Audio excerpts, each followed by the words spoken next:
Perhatikan nak, ya. Sifat-sifat operasi hitung bilangan bulat. Mau itu operasi hitung penjumlahan, pengurangan, perkalian maupun pembagian, ya. Di dalam operasi hitung bilangan bulat itu ada 3 sifat. Bukan sifat bilang sifat jelek, sifat buruk, bukan. Artinya ada cara-cara, ya. Nah, di dalam operasi hitung bilangan bulat. Kalau yang di buku itu untuk perkalian, tapi sebenarnya bisa juga digunakan untuk penjumlahan, operasi perkalian, pembagian maupun pengurangan. Ya, yang mana yang pertama adalah sifat komutatif. Jangan cuma tulis dulu ya.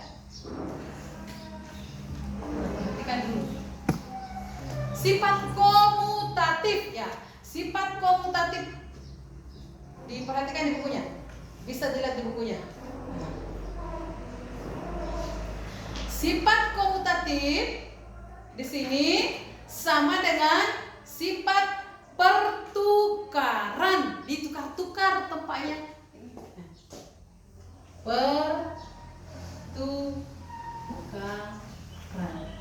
Contoh lah kalau penjumlahan, misalnya 4 tambah 5 sama dengan 5 tambah pahami? 5 kali 3 sama dengan 3 kali, iya. Seperti itu. Tapi kalau pembagian jangan bilang 5 bagi 3 sama dengan 3 bagi 5, tidak. Nah, kalau ada pembagian mungkin soalnya nanti berbeda. Tetapi yang namanya komutatif itu pertukaran. Bisa berlaku di perkalian, penjumlahan, pembagian, dan pengurangan. Sama-sama hasilnya ini. Ini hasilnya sama dengan 9, ini juga hasilnya sama dengan 9. 5 kali 3, 15, 3 kali 5 juga 15. Itu namanya pertukaran.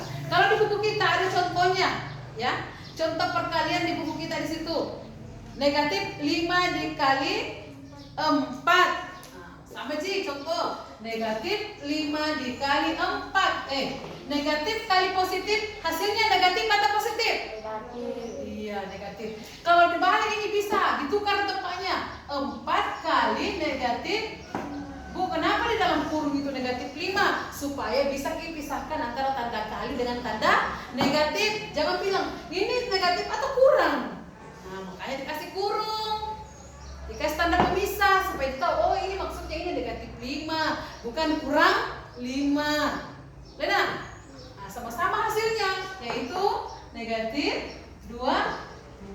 Ini adalah sifat pertukaran, ditukar tempat J. Misalnya salah komutatif antara aksok dengan siapa ini? Pausil, berpindah nih, ya kan? Nah, sama-sama ada tempatnya. Yang kedua adalah sifat asosiatif. Ya, sifat yang kedua bukan aksok, asosiatif.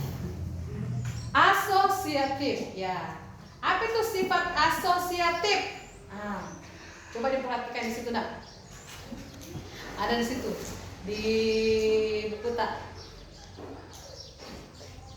Di 7 untuk penjumlahan boleh, untuk pengurangan juga boleh dipakai di kelompok-kelompokkan, itu namanya diasosiatifkan, dikelompok-kelompokkan. Ini untuk 3 bilangan di sini. Kalau dikelompok-kelompokkan, kalau yang 2 bilangan begini langsung misalnya 4 tambah 5, 9. Asosiatif itu digunakan kalau misalnya bilangan bulatnya itu atau operasi hitungnya sampai 3 di dalam bercampur. Ya, contoh seperti di bagian baca pada 7 dikali, contoh ya, di pengelompokan. Dikelompok-kelompokkan, nak. Lah, contohnya, coba bacakan ini contohnya di situ. 7 kali berapa? Baca nih. Negatif 4 kali 3 kali 3. Dikelompok-kelompokkan nih. Bisa langsung dijawab. Bisa juga disebar-sebar. Misalnya sini 7 dikali negatif 4 Ya, kan sama-sama di perkalian ini 7 bisa juga ini diselesaikan dulu. Boleh. Hasilnya nanti dikali 7. Boleh juga ini 7 dikali negatif 4 baru di luar dikali 3. Itu yang dikelompokkan ini. Atau boleh juga 7 dikali 3 dikali negatif. Boleh. Artinya ada yang dikelompokkan. Meskipun misalnya di sini tidak ada tanda kurung. Bagaimana ini tidak ada tanda kurung? Pilih nih, ini kan dulu ini kerja, kan sama-sama perkalian. Posisi perhatikan ke sini. Sama-sama perkalian 7 kali negatif 4 dikelompokkan itu, baru dikali 3. Atau 7 dikali 3 kelompokkan baru dikali negatif 4. Ini namanya sifat asosiatif, pengelompokan. Adakah di buku namanya pengelompokan? Tidak ada. Tidak ada. Memang terus saya karena dari dulu diajarkan. Kalau selalu belajar, selalu baca ditahu. Oke? Sifat yang ketiga namanya sifat distributif. Kalau di IPS ini dipelajari dengan distributif. Siapa yang ingat apa itu distributif? Kalau di IPS, misalnya di dalam ekonomi itu ada sebagai produksi atau produsen yang menghasilkan. Ada pabrik di sini, misalnya pabrik gula. Wah, dia sebagai tim produksi ini yang memproduksi gula, yang menghasilkan gula, yang membuat gula pasir misalnya di perusahaan ini. Terus di mana-mana ada orang-orang yang membutuhkan gula itu, namanya konsumen, pemakai. Mereka ini konsumen, pemakai. Untuk mengkonsumsi gula itu, para masyarakat ini, orang-orang ini membutuhkan orang untuk mengantarkan gula dari, contoh gula pasir, contoh jadilah mengantarkan gula pasir dari pabrik untuk dibagikan kepada semua orang-orang yang membutuhkan gula tersebut. Apa namanya itu? Siapa namanya itu yang membagi-bagikan itu? Apa ada namanya? Ada yang tadi konsumen, distribut, ada yang tadi produksi, ada di konsumen yang menjembatani antara tim produksi dengan para konsumen. Apa namanya itu yang menjembatani itu untuk mengantarkan ke sana itu? Nantarkan ke Posil, nantarkan ke ini, nantarkan ke sana, nantarkan ke Pira, nantarkan ke Ripki, ke Aksa, nantarkan semua ki. Misalnya kau tinggal di Makassar, tinggal di Jakarta, tinggal di Surabaya, tinggal di Manado, tinggal di Palopo, tinggal di mana ini? Sulawesi Tenggara misalnya, tinggal di Papua misalnya ini. Nah, di Jakarta pusatnya ini gula dibikin. Dibagi-bagikan semua ke kota-kota itu. Apa namanya itu yang membagi-bagikan itu? Kegiatan apa namanya itu? Kegiatan distributif, didistribusi. Berarti dibagi-bagi, disebarkan. Ini disebarkan. Ini itu yang menyebarkan itu barang-barang dari produsen ke konsumen namanya distributor. Orangnya itu distributor. Terus apa nama pekerjaannya itu? Distributif, menyebarkan. Itu kampas-kampas yang pergi menyebarkan. Atau bikin Aprilia tempe di rumahnya. Oh, mau saya pesan, dia bilang Posil mau ke pesan 10.000, Akso juga oke, tunggu kurir. Ini kurir ini yang distributor ini, yang pergi bagi-bagi, yang pergi sebarkan nih, ya kan? Nah, kalau kau yang langsung pergi sebarkan berarti kamu sebagai tim produksi, produsen sekalian sebagai kau juga sebagai distributor. Tapi kalau panggil ke kurir, kurir bawakan yang di sana, ada pesan tadi di situ juga ya, itu namanya distributornya, tim penyebarnya, tim pembaginya. Jadi itu namanya distributif. Nah, sifat penyebaran, disebarkan. Yang mana contohnya? Coba kita masuk contoh, perhatikan. Ingat lah, siapa tahu nanti disebar-sebar ini, distributif ini. Di kelompok ini asosiatif. Ditukar-tukar tempatnya. Komutatif. Ingat itu ya? Ada dibahas soal itu. Nah, kita udah masuk contoh. 7 dikali negatif 5 ditambah 6. Coba perhatikan nak. Contoh 7 dikali negatif 5. Apa di sini? Ditambah 6. Jangan bilang, nah dalam kurung Bu, dalam kurung dulu diselesaikan. Ini kan kita hanya menggunakan sifat, ya. Artinya ini dibagi-bagikan. 7 dikali negatif 5 ditambah 7 dikali, perhatikan ya nak, perhatikan ya. Nah, kalau kita lihat soal seperti ini, 7 dikali, kita apakah betul jawabannya sama?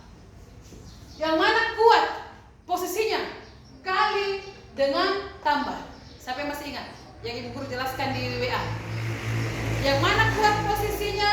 Kedudukannya antara operasi kali dengan operasi tambah. Siapa yang kuat? Kali atau tambah? Angkat tangan yang kali.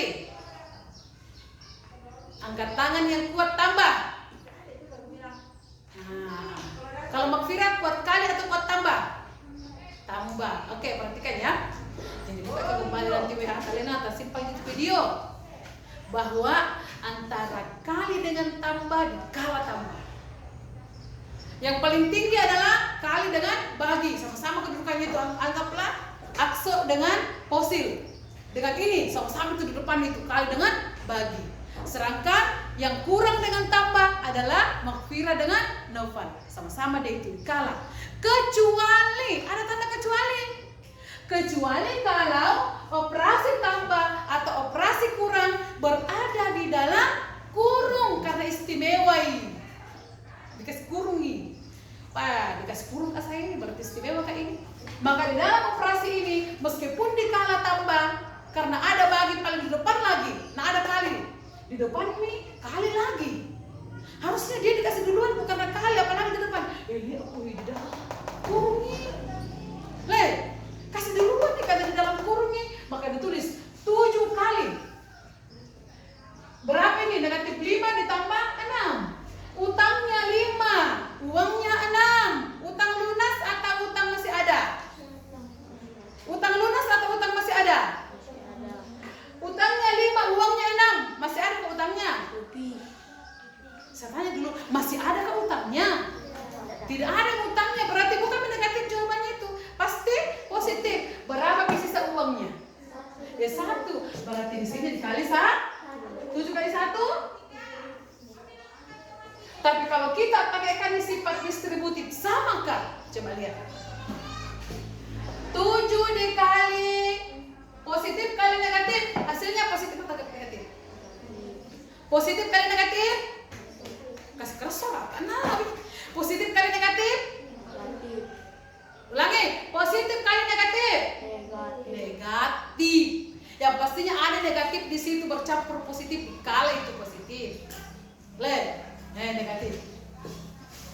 7 kali 5. 7 kali 5 35. Apa kira kali mata nih kelas mungkin. Tambah.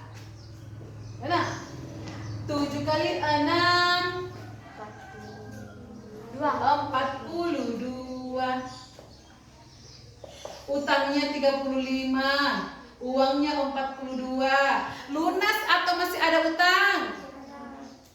Lunas. Utangnya 35, uangnya 42. Lunas atau masih ada utang? Lunas. Masih ada kan lebihnya uangnya? Ada. Berapa lebihnya? 7. Coba kau hitung. Sama kan? Sama. Oke? Sama. Sama juga ini kalau berikutnya tadi. Sama. 7 kali negatif 4 kali 3 pasti sama jawabannya. Sama dengan 7 kali 3. Begitulah. Pasti negatif jawabannya. 1 kali 4, 2 kali 4 sama di atas juga. 7 kali 4 28. Ini kan? 7 kali negatif 4 berarti negatif 20 dikali negatif kali positif negatif 8 kali 3 24. 2 kali 3 6 tambah 2 sama tidak? Sama. Sama. Ya kan? Mau dikasih di belakang, mau dikasih begini sama. Ini adalah asosiatif. Jadi ibu bilang ya, komutatif pertukaran, asosiatif pengelompokan, distributif penyebaran. Tak paham nih? Oke, kita tulis tadi itu nak kalau tak paham. Sudah itu sementara menulis, aku paham bu, bertanya. Jangan malu bertanya, nanti buku kasih soal di rumah lagi tidak tahu lagi. Oke? Masih bagus tidak? Masih bagus tulisan tak? Tulis tanggal ini hari lah ya. Tanggal berapa hari? Tanggal 7. Tidak tahu bah, tidak tahu jika uji tanggal hari. Jadi sih. Dari dulu kalender kalau di rumah kita. Oke, jadi anak-anakku yang di rumah yang tidak sempat hadir hari ini, perhatikan ke ini video. Oke. Jadi ini ada 3 sifat-sifat operasi hitung: komutatif, asosiatif, dan distributif. Nah, komutatif sama dengan pertukaran, asosiatif pengelompokan, dan distributif penyebaran atau disebarkan. Oke, ini siswa yang hadir hari ini, teman-temannya yang hadir. Usahakan nak kalau tidak sakit jiki, sehat-sehat ki hadir ki ke sekolah.